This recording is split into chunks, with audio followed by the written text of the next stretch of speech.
Hi mga kabeshi, wag kong magaganda na katulad ko, char. So for this video mga kabeshi ay gagawa tayo ng napakasarap na lemon shrimp with avocado salad.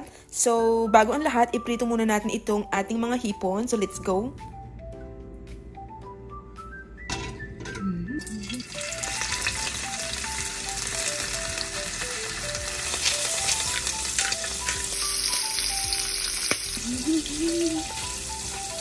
Natin ng kamatis mga kabeshi. Siyempre hihiwain natin to. Ayan. Tanggalin natin yung buto, baka tumubuto sa ating tiyan. Oops. Gumugulo ng puso ko, kaya sundan mo aking payo. Pakanta-kanta pa yan. Lagyan natin ng lemon, sin, paminta, olive oil. Ayan, okay na yan. Haluin natin. Haluin natin tong avocado. Ayan yung ating avocado. O, lagyan na natin.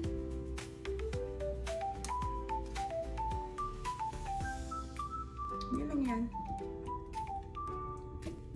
Na siya. Na natin tong shrimp natin sa avocado mga kabeshiwak.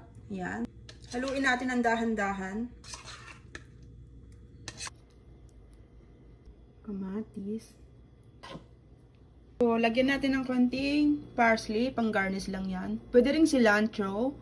Kaya lang wala akong cilantro kaya parsley na lang.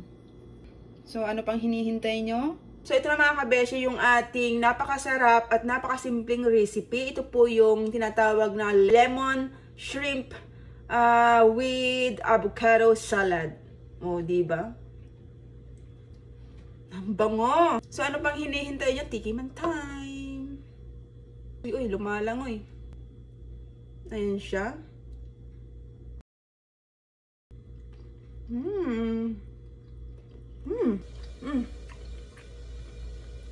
Ang sarap! Promise.